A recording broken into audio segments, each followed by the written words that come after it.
oleh Al-Mukarram Bapak Kiai Haji Mirwan Munawar SAG. Kepada Bapak Kiai Haji Mirwan Munawar SAG kami persilahkan.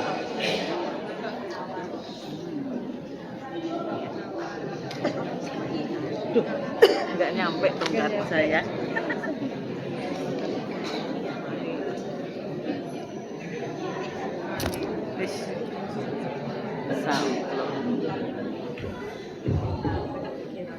Assalamualaikum warahmatullahi wabarakatuh.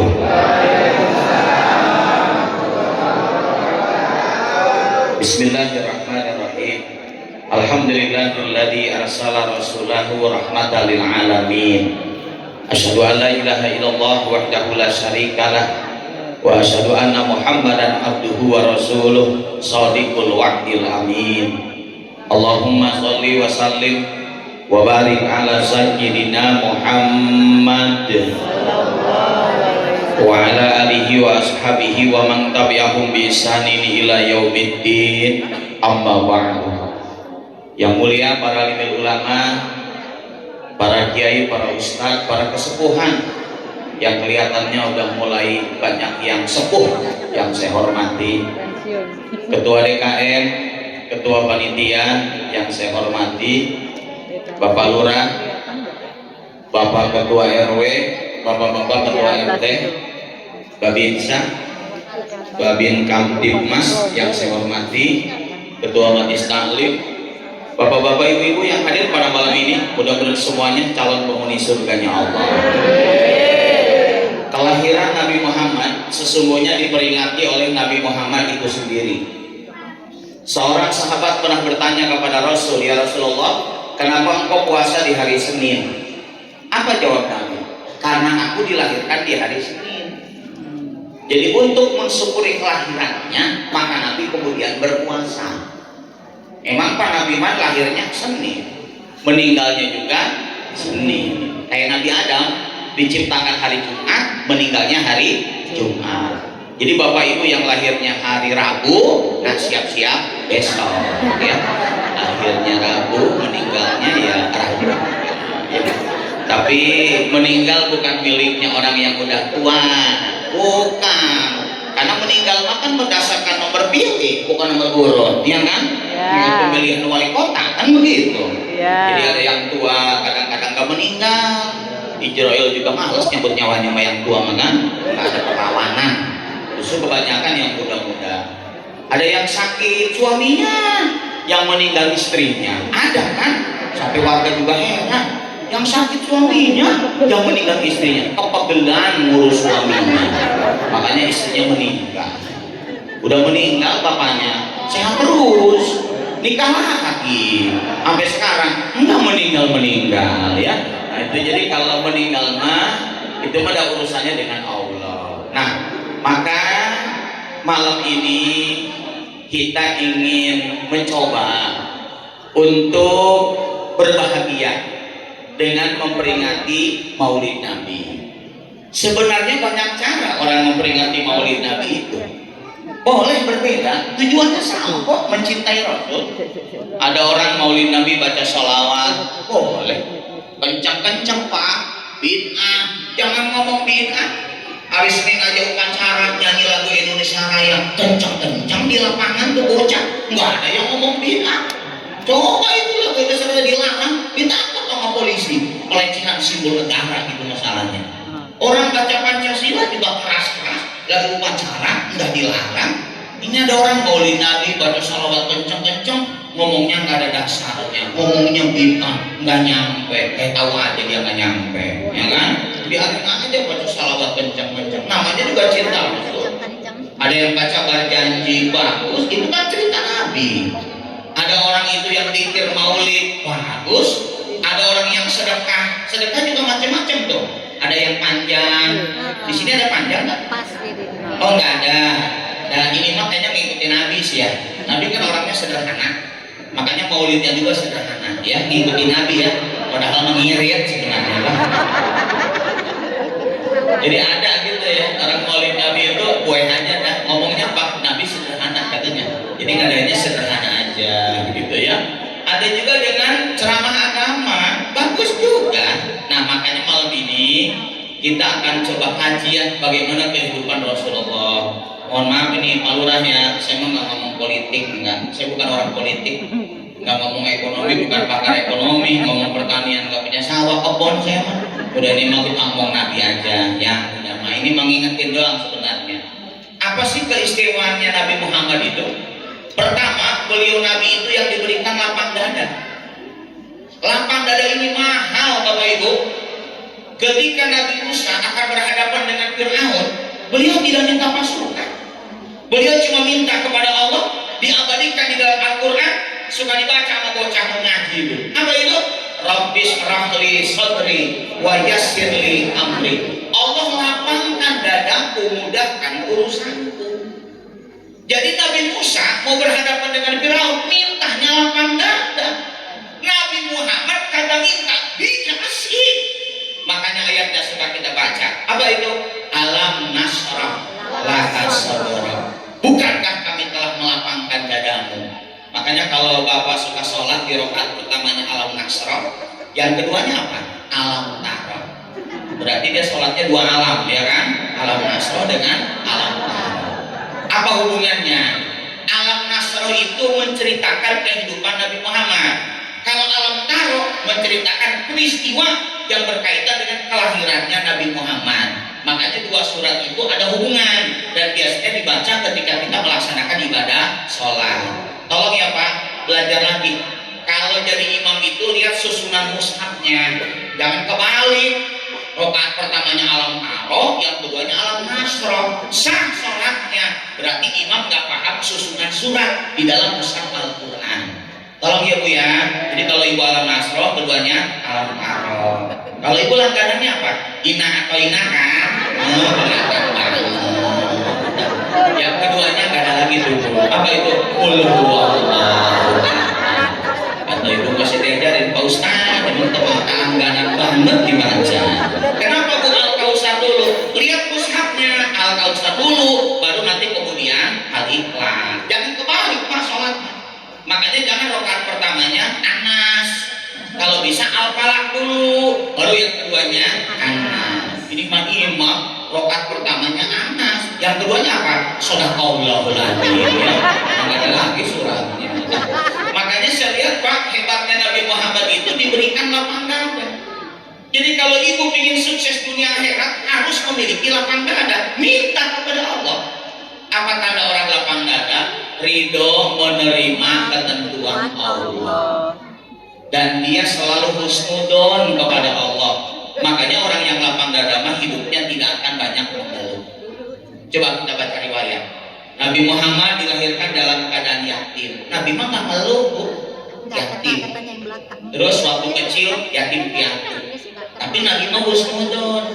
Apapun yang Allah takdirkan itu pasti baik. Tinggal sama kakeknya, agak lama kakeknya meninggal. Tinggal di lapangannya.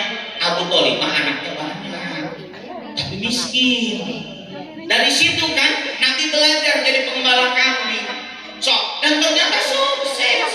Sampai kata Imam Qurtubi, kambing itu menjadi binatang yang berkah. Apa alasannya? Satu, kambing itu banyak manfaatnya. Dagingnya dimakan, kulitnya dimanfaatkan. Susu kambing itu kalsiumnya lebih tinggi daripada susu sapi. Makanya kalau ibu suaminya udah tua, ya kan kalsium untuk tulang kan, gigi. Nah coba ibu beli embe aja, ya Bu ya, beli kambing ya. Nanti dikasih tuh susu kambingnya ya, biar suaminya kuat lagi. Pak, waktu Bapak haji pernah kan langsung minum susu unta? Belum. Minum yang langsung diperes itu dimasukin ke botol begini langsung diminum. Rada-rada amis sih bagi yang gak kuat kan ya sudah sakit perut. Tapi susu unta yang asli bagus, susu kambing yang asli bagus. Makanya kambing itu banyak manfaatnya. Yang kedua, kambing itu dipakai ibadah kurban ya. Ada di sini yang pakai kambing, kata DKM udah sih sapi aja sih yang dagingnya banyak. Enggak, saya nggak pengen kambing aja. Orang nanti itu kendaraan di akhirat. Jadi saya mau bikin sendirian tuh sambil bertujuh.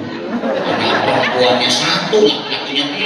Enggak, saya di tengah-tengah nanti. Enggak, saya pengennya kambing aja. Biarin Pak, pemahaman begitu dengerin aja. Yang penting mah korban.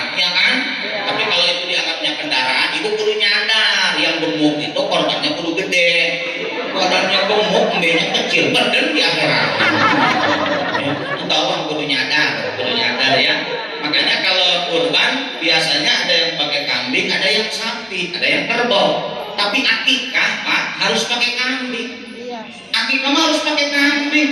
Kalau laki kan kambingnya 2, kalau perempuan 1. Bapak Ibu, ini wajahnya kan orang-orang kaya kelihatan ya. Amin. Yang benar aminnya ya Allah, didoain biasa setengah-setengah. Ibu boro-boro kaya Pak Ustadz, mobil lagi belum lunas. Seragam pengajian ketiga kali bayar. Udah sih udah ketik bayar ya Bu ya. Kan misalnya gini Pak, Bapak udah kaya, terus Bapak punya anak. Oh saya mah akikahnya pinginnya sapi. Jangan. Karena Nabi juga nyontoinnya kambing. Jadi kalau Bapak punya anak lagi gimana? Tetap ikutin sunnah Nabinya. Kambingnya 2, baru tambahnya sapi. Jadi 3. Boleh? Boleh. Ada yang begitu? Enggak ada, malah ada. Ada. 2, sapi 1. Bu akikah juga sambil sunatan, saking ngiritnya, ya kan? Ada yang sambil kawinnya, lebih parah sambil mohol. Ada itu, mohol sambil akikah. Ada. Di Serang ya. Cilegon mah nggak jauh sih ya, karena kan satu provinsi ya. Makanya Bu, kambing itu dipakai ibadah, jadi berkah. Makanya kata para ulama, kalau Bapak hidupnya ingin berkah, belajarlah sama kambing. Bagaimana caranya? 1, hidup harus banyak mendatangkan manfaat. Yang kedua, harus rajin ibadah. Kalau 2 itu dilakukan, insya Allah hidup kita diberkahi Allah. Tak Nabi mah jadi pengembala kambingnya sukses. Nanti jadi pedagang sukses. Mulai dagang usia 12 tahun, sukses usia 25 tahun. Pak, begini rahasianya. Nabi Muhammad itu kan yatim. Kan gara-gara yatim Nabi jadi mandiri, jadi pengembala kambing, jadi pedagang. Maaf ya, andai kan orang tua Nabi itu hidup, mungkin orang kafir biasa aja. Muhammad sukses, wajarlah. Orang bapaknya juga kaya, ibunya juga kaya. Tapi begitu orang-orang kafir melihat hebatkah Muhammad itu, anak yatim tapi bisa sukses. Tuh, dari situ Nabi mau udah dipuji sama orang kafir. Kenapa? Anak yatim jadi pengembala sukses, jadi pedagang juga sukses. Makanya nikah dengan Siti Khadijah, berapa mas kawinnya? 20 ekor unta. Kayaknya di sini nggak ada lah, waktu dulu kawin paling 5 gram emas, ya kan? Itu juga udah dijual, ya kan? Orang udah dipakai sama ibu. Rumah jari manisnya juga unik, sekarang ngebuntak deh. Udah nggak dipakai ya. Makanya Nabi mas kawinnya 20 ekor unta. Makanya Pak, orang yang lapang dada mas selalu husnudon. Apapun yang Allah takdirkan itu pasti baik. Setiap peristiwa itu ada hikmah. Nabi justru gara-gara yatim beliau sukses, akhirnya banyak orang-orang kafir yang memuji kesuksesannya Nabi Muhammad. Nikah sama Siti Khadijah, maaf ya, kan kalau lihat umur Mas Siti Khadijah 40 tahun, Nabi Muhammad 25 tahun, tapi Nabi mah lapang dada. Itulah jodoh terbaik. Maaf ya Pak, maka di sini ada yang suaminya lebih tua, istrinya masih muda. Ditanya, Pak kenapa istri lebih muda 10 tahun? Supaya istri nurut. Kalau masih muda mah ternyata galak istrinya. Oh ya Allah. Makanya lihat di rumah kelihatannya kok awet muda gitu ya. Tapi lihat bapaknya kayaknya dewasa banget ini kelihatannya. Apa pusing gitu mikirin istri, ya Allah. Masih muda, ubahan aja ya Allah. Makanya bener ya Pak, jodoh itu takdir Allah. Sudah Bapak lapang dada aja. Ada kan yang pertama nikah, maaf, istri Bapak itu cantik. Tapi 10 tahun sudah tidak cantik lagi. Kempot. Ya kan? Oh, umurnya beda 10 tahun, tapi kalau jalan kayak seumuran, kok isinya cepat tua sih? Itulah kegagalan Bapak mempercantik istri. Ya Allah, istri pingin cantik gak dimodalin, susah lah. Dengerin Pak, jangan pura-pura gak denger, ya kan? Istri pingin cantik gak dimodalin, ibu langsung bener Pak Ustadz, bener ini. Kayaknya diundang lagi sama ibu-ibu nih kelihatannya ya. Makanya Pak, jodoh itu sudah itu ketentuan Allah. istri ini nggak cantik, kayaknya nggak sesuai dengan harapan ya Allah. Tapi begitu nikah justru beda. Ada ibu yang di sini sudah 42, tapi wajahnya 24 ini kelihatannya. Masya Allah. Makanya genitnya telat kan genitnya kan. Udah 42 masih ayun-ayunan, prosotan. Ya Allah, selfie aja. Kenapa ibu habis selfie? Karena ibu lebih cantik di fotonya daripada aslinya, ya kan? Lihat fotonya, subhanallah, ketemu aslinya, astagfirullah, jauh. Makanya bapak lapang dada berumah tangga mah. Jodoh yang dihadirkan itu yang terbaik menurut Allah. Nggak ada mantan yang terbaik. Kalau terbaik menjadi mantan. Ya betul. Cuma kalau reuni aja ngomong, ya Allah, andalkan saya jadi dengan dia, saya bahagia banget. Bapak bahagia, dia mau menderita kalau kawin sama bapak. Makanya tidak dijodohkan sama Allah. Udah yang sekarang jadi istri bapak, itulah yang terbaik menurut Allah. Udah gitu aja. Kalau istri cantik juga belum tentu bapak bahagia. Saya ditanya sama teman, "Kak, kalau punya istri kayak artis mau nggak?" "Enggak, saya nggak sanggup." Kayak Syahrini itu modalnya mahal. Orang pelembab wajahnya aja, pelembab wajahnya 18 juta. Bedaknya 6 juta 800. Jadi pipi aja 24 juta 800. Kayaknya nggak sanggup saya kalau istri pipinya 24 juta 800. Saya harus berapa kali ceramah itu biar dapat segitu kan lama banget gitu ya Allah. Yang menikah istri bapaknya lah sederhana aja ya Bu ya. Dari ibu mau bedak mah cukup yang 30.000 ya Bu ya. Emang resiko sih kalau naik motor terbang kan bedaknya kan. Kalau lipstick ibu mah 20.000. Asal minum nempel di gelas kan. Makan bawang nempel, makan cireng nempel, habis makan bersih langsung bibirnya. Orang luntur masalahnya. Kenapa? Pokoknya jodoh itu yang terbaik menurut Allah. Tugas bapak lapang dada. Ini waktu rumah tangga ngeluh aja ngeluh. Tapi tiap tahun hamil lagi. Sampai RTG puyeng jadi utah jadi tambah ya pengen tadi nih.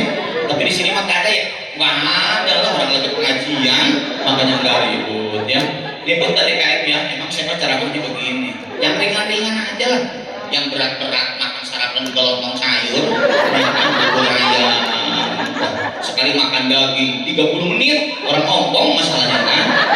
Jadi ada yang suka kritik saya itu Pak Lurah, kenapa Ustadz Mirwan kalau menyampaikan materi itu yang udah dicerna, jemaahnya begini masalahnya. Kalau anak santri mau beda, suruh baca kitab susah, nanya ke ustadznya. Sekarang saya ceramah ibu nggak ngerti mau anak siapa. Begitu pula, ayah tadi Ustaz Biran ngomong apa? Deing bu baik dengan hati. Kata saksi mondang, ruput saya mau dengerin ceramahnya langsung ketigo. Kan repot kan? Nah, udah. Jadi pokoknya Pak, kita punya pasangan hidup lapang dada aja. Ibu tolong ya. Ibu biar sukses rumah tangga, lapang dada aja. Apapun kondisi suami ibu itu. Dan saya lihat Pak, Nabi Maya dijodohkan oleh Allah dengan Siti Khadijah. Memang itu wanita paling mulia Pak. Saya pernah baca kan, di antara wanita yang pertama kali masuk surga itu salah satunya Siti Khadijah. Kan ada Siti Asia kan, itu mah suaminya Firaun. Ada Siti Maryam, wanita suci. Ada Siti Khadijah. Itu wanita pertama masuk surga. Kenapa Siti Khadijah dijamin masuk surga? 4 rahasianya. Dengerin Bu, jangan pura-pura nggak dengar. Jadi omongin nunduk aja kan.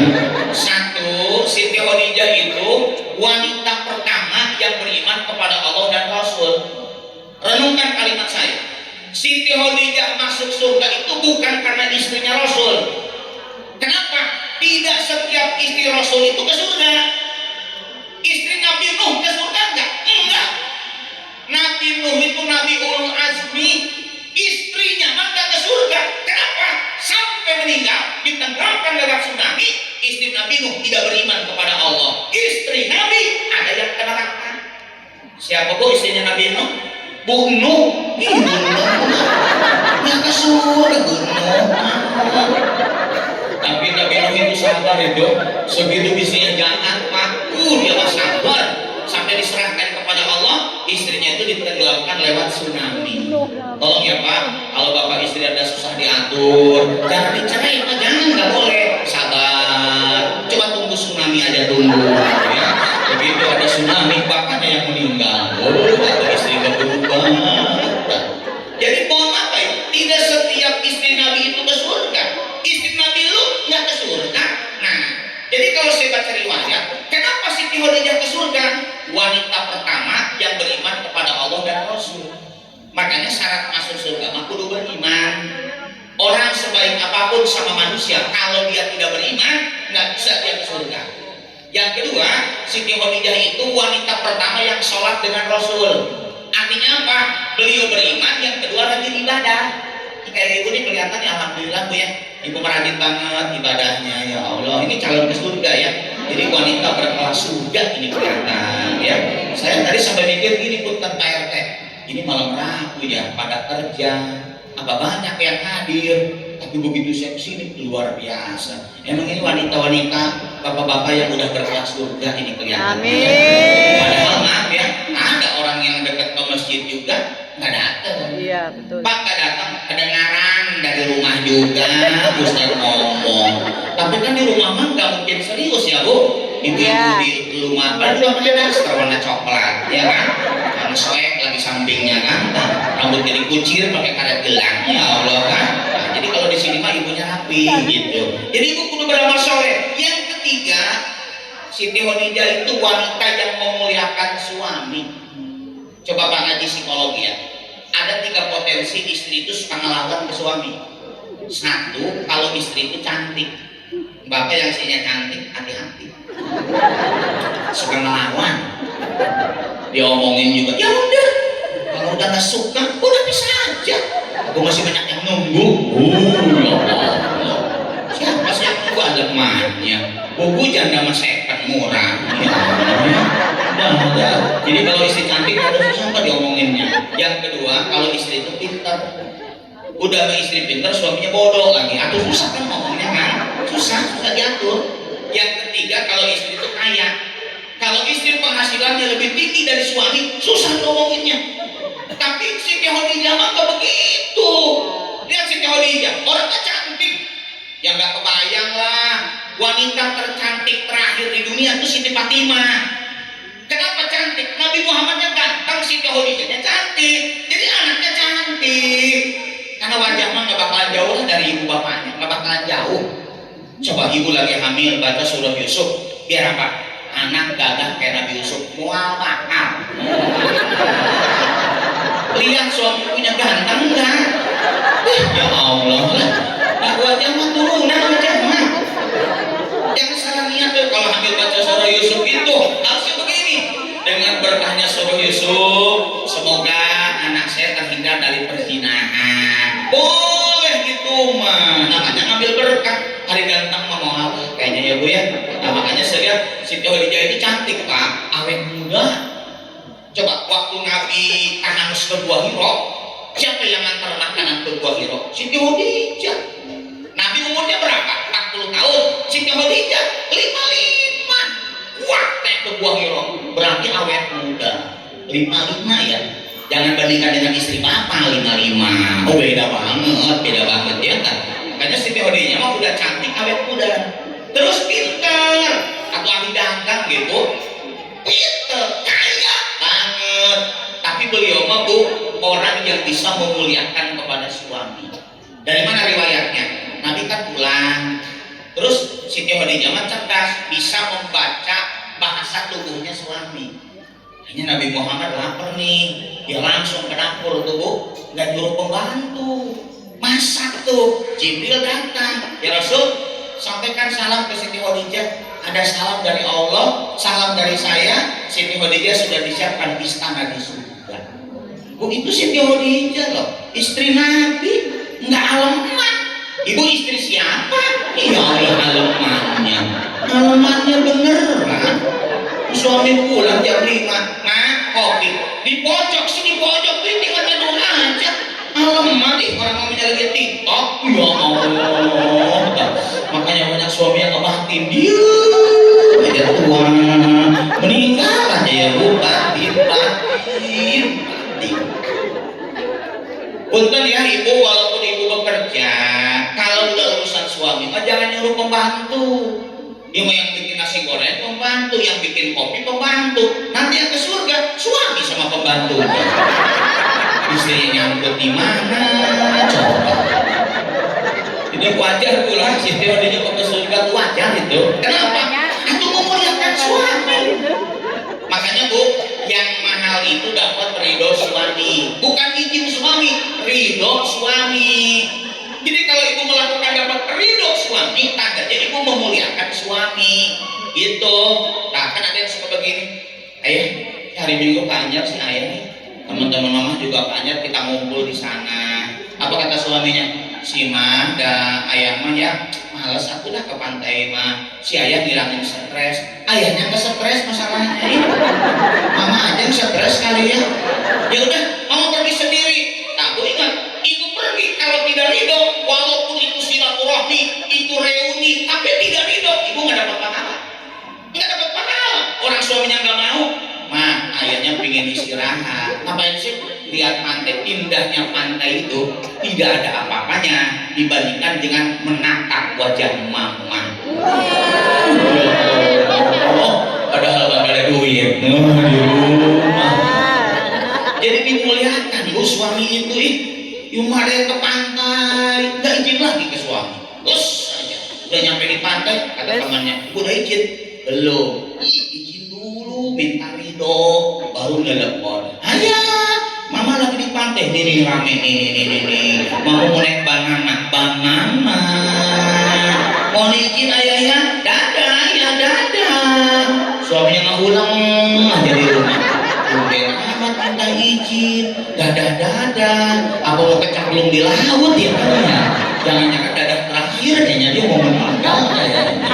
Bu, muliakan suami ya bu ya, biar ibunya ke surga. Yang keempat, Siti Khadijah itu wanita yang dermawan. Patuh ya Allah ya, si Teodinya mah kaya, tapi hartanya dihabiskan di jalan Allah. Para renungkan kalimat saya pada KF, KRW, KRT, kegiatan apa saja di komplek, kalau istrinya, ibu-ibunya dermawan, semua kegiatan akan sukses. Nggak mungkin nggak sukses kalau ibu-ibunya dermawan. Kenapa? Korban Pak, pasti bapak berkorban kalau istri yang mau korban. So, ayah korban itu udah jangan korban dulu tahun ini, tahun kemarin juga udah, tetangga kita juga mobilnya tuh mantep nggak korban. Bapak nggak mau, istrinya mau.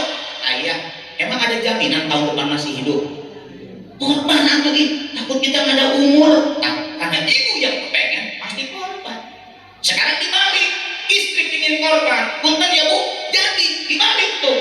Ibunya nggak mau, bapaknya mau, bisa nggak jadi. Mah korban kulkas nggak dingin, kulkas. Orang banyak suami yang kalah sama istri. Badan aja gede, di kantor kayak macan, di rumah kayak kucing. Ya Allah, kalah sama istri. Makanya saya tuh kegiatan apa saja, kalau ibunya dermawan, sukses. Yang penting kenapa? Karena uang kalau sudah masuk kawasan istri susah keluarnya. Tapi kalau ibunya yang mendukung pasti sukses. Nah, ibu-ibu yang dermawan inilah wanita berkelas surga. Jangan duit dikumpul-kumpul aja, deposito banyak, tabungan banyak, emas banyak, kan mati maka dibawa. Begitu meninggal kata suami, lumayan nih banyak emas nih, buat mas kawin. Ya Allah, ibu nggak ngeliatin aja di alam kubur, suami udah cekek nggak bisa, ya kan? Nggak ada roh gentayangan tuh, nggak ada itu. Gara-gara pindah Cirebon, nah ada roh gentayangan, nggak ada. Pak Ustadz itu mirip kok wajahnya, jin, itu korek itu yang menyerupai orang yang sudah meninggal. Masa roh gentayangan, roh jalan-jalan, yang jalan-jalan, nah bukan roh meninggal, roh mawati, roh mani, roh hayati itu jalan-jalan. Masa roh udah meninggal ayun-ayun dan juga pohon berenung, nggak ada. Makanya Pak ya, Nabi Muhammad itu ya Allah hebatnya ya, itu punya istrinya istimewa. Makanya kita harus lapang dada Pak, karena bagaimanapun pasangan hidup itu yang terbaik menurut Allah. Yang berat ketika Siti Khadijah diwafatkan oleh Allah. Itu kan berat banget tuh. Tapi Nabi melapang dada, percaya setiap peristiwa itu pasti ada hikmah. Maka nanti kan beberapa bulan kan setelah Siti Khadijah diwafatkan, dihibur oleh Allah, dijemput oleh malaikat Jibril, muncullah peristiwa namanya Isra dan Mi'raj. Makanya kalau Bapak dapat peristiwa yang tidak menyenangkan, lapang dada. Wa asa'an takrahu syai'a wa huwa khairul lakum. Sesuatu yang kamu tidak suka, kamu benci, jangan-jangan itu amat baik untukmu. Jadi kudu yakin aja ibu. Makanya waktu Nabi Muhammad istrinya meninggal, kan sedih banget waktu itu. 2 tahun tuh Nabi Muhammad jadi duda. Itu juga sahabat pada ngomong, ya Rasul nggak kawin lagi apa? Masuk pemimpin nggak kawin lagi. Emang ada gitu, ada Saudah. Makanya nanti Nabi nikahnya dengan Saudah, janda berumur 55 tahun. Padahal Nabi Muhammad dia 50. Makanya Nabi Muhammad nikah itu syariat bukan syahwat. Itu Nabi Muhammad. Tapi kalau Bapak di sini sih nggak bakalan lah, nggak bakal. Bapak usia 50, terus istri meninggal, ngomong ke RT, ada stok nggak? Ada janda, umur berapa? 55. Lah ngeladenan 55. Ya Allah. Apa yang dilihat sih dari wanita 55 ya? 55. Aduh ya. Duduk aja ngelonjor aja 55 mah. Nyari 25 mah beda lah, skincare 25. 55 mah kan fresh care. Jalan ke pantai belum berangkat mau minum angin coba. Jalan dikit pegel koyo jadi tempat perutnya balsem kakinya salah.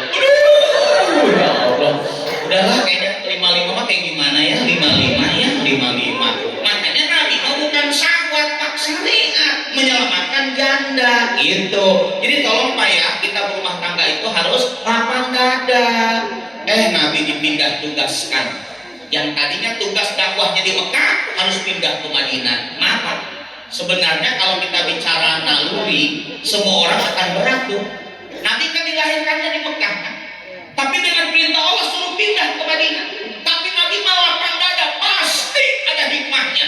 Apa yang terjadi? Justru karena pindah ke Madinah, Rasul berhasil membangun peradaban Islam di Madinah hanya dalam waktu 10 tahun. Dan Nabi mah nggak cawe-cawe, Nabi Muhammad. Dia mah nggak mau ntar kalau aku meninggal pengganti aku ini. Jangan. Makanya begitu Nabi meninggal, kenapa Abu Bakar dilantik jadi khalifah berdasarkan kesepakatan sahabat Rasul. Makanya Nabi begitu meninggal dicintai oleh umat Islam. Kenapa? Dia tidak memihak. Apa sih RT, RW, lurah nggak boleh memihak. Kita mau pemilihan wali kota, ya kan? Biarkan tadi kata Pak Lurah, bagaimanapun siapapun yang terpilih pasti itu yang terbaik menurut Allah, ya kan? Jangan gara-gara beda pilihan kita ribut. Yang jadi siapa? Warga yang busrak baik, ya Allah, ya kan? Gara-gara duit sobokan gede enggak, ya Allah ya. Tapi di sini mah nggak ada kan yang suka nerima serani pajar ya kan? Yang nerima duit gitu, nggak ada. Orang-orang soleh-soleha banget kelihatannya ya. Nah makanya ibu bapak kita kembali, kalau saya perhatikan bahwa di mana hebatnya Rasulullah itu, satu, beliau itu orang yang diberikan lapang dada. Bapak itu ingin sukses, bagaimana caranya? Belajarlah memiliki jiwa lapang dada. Maka orang yang lapang dada nanti hidupnya dibahagiakan oleh Allah Subhanahu wa Ta'ala. Yang kedua, Pak, hebatnya Nabi Muhammad itu dipuji Allah. Maaf ya, Bu, kalau ibu dipuji sama suami, ibu bahagia banget. Bahagia. Dan sunnah ya, memuji istri sunnah. Dengerin Pak, orang Rasul itu manggil istri nggak pernah Isa, ayat jam-jam Isa. Nabi mau pujiannya mantap. Ya Umairah, wahai istriku yang kulitnya putih kemerah-merahan, gitu ya. Jadi kalau istri bapak putih kemerah-merahan, di sini juga ada tuh yang putih kemerah-merahan, pakai blush on, kita juga tahu, pakai blush on ya. Nah boleh tuh panggilnya ya Umairah karena putih kemerah-merahan. Umairah. Kalau hitam Pak Ustaz, ya Umairah karena ada hitam gitu. Ya kalau aja lah, tapi 11 juga beres ya. Makanya Pak, disunahkan memuji istri. Yang tidak boleh memuji wanita lain di depan istri, itu nggak boleh. Awas, suka habis reuni cerita ke istri, mah ya ternyata teman-teman ayahnya ya mantan ayah dulu masih glowing. Kayaknya kok mama nggak glowing gitu ya, beda banget. Nggak boleh pak, walaupun teman bapak masih cantik, nggak boleh cerita di depan istri, itu menyinggung perasaan. Soalnya nanti dibalas sama istri bapak. Ayah hari kudu ngomong mah tuh kan, mantan mama itu di SMA, mobilnya udah Pajero, yang kuliah udah Fortuner, ayah doang mobil mogok dipertahankan. Ya mama takdir lah dari mana aja, kan takdir.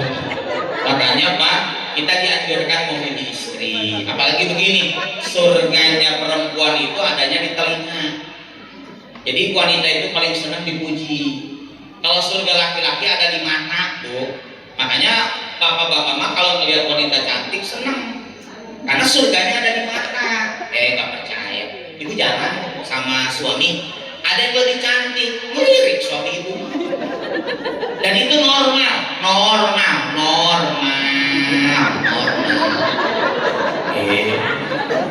Pengen menang. Justru yang parah tuh begini, ibu jalan dengan suami, ada laki-laki ganteng ditangkap sama suami ibu, itu biseksual. Dia punya istri tapi mencintai sejenis, banyak. Bapak juga di kantor, di jalan banyak lihat yang lebih cantik kan?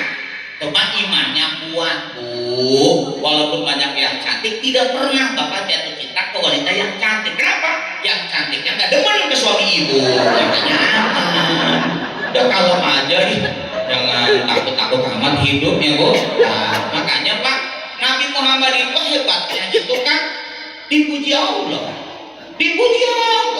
Kita dipuji sama suami, alhamdulillah. Dipuji istri, alhamdulillah. Dipuji tetangga, hati-hati, biasanya minjem duit dia, muji-muji minjem duit kan ujungnya kan. Dipuji anak, bangga. Tapi Nabi Muhammad hebatnya dipuji Allah. Nabi Muhammad dipuji bukan karena jabatannya, bukan karena ilmunya, bukan karena penampilannya, bukan. Nabi Muhammad dipuji Allah karena akhlaknya.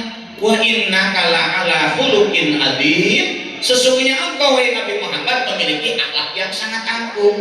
Nah, malam ini kita teladani. Sampai jam berapa ini ceramahnya? Bukan saya nanya, takutnya kemalaman karena ini malam kerja ya. Baik Pak, kita cek ya. Bagaimana akhlak Rasulullah itu kepada Allah? Sebenarnya Pak, akhlak tertinggi bagi manusia kepada Allah itu apa? Menghambakan diri kepada Allah. Itu akhlak tertinggi itu. Makanya ketika sholat kita bacakan iyyaka na'budu wa iyyaka nasta'in. Hanya kepadamu kami mengabdi, kami menghambakan diri, dan hanya kepadamu ya Allah kami memohon pertolongan. Berarti kalau Bapak ingin mulia di hadapan Allah, satu, biasakan Bapak Ibu beribadah kepada Allah.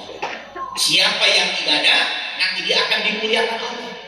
Di sini alhamdulillah ya Pak ya, ini masjidnya bagus ini. Cuma kayaknya masih kecil ya, makanya naik lantai 2. Kayaknya subuh nggak muat ini ya, subuh nggak muat ini kelihatan.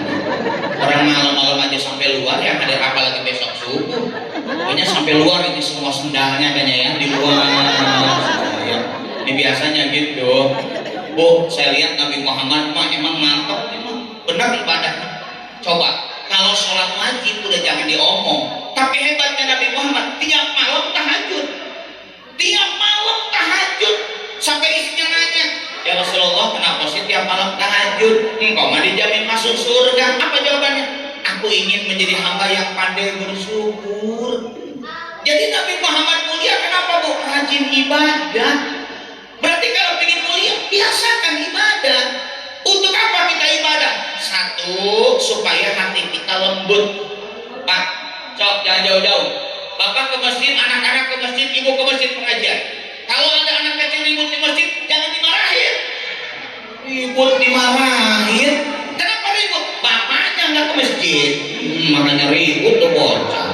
Anak kecil 3 baris, bapaknya sebaris, 2 baris, anak siapa coba? Marah berterima, ya Allah. Pak, coba bapak cek. Kan dirahmati Allah. Nabi Muhammad itu kenapa lembut? Dapat rahmat Allah. Fabima rahmatin minallahi lintalahu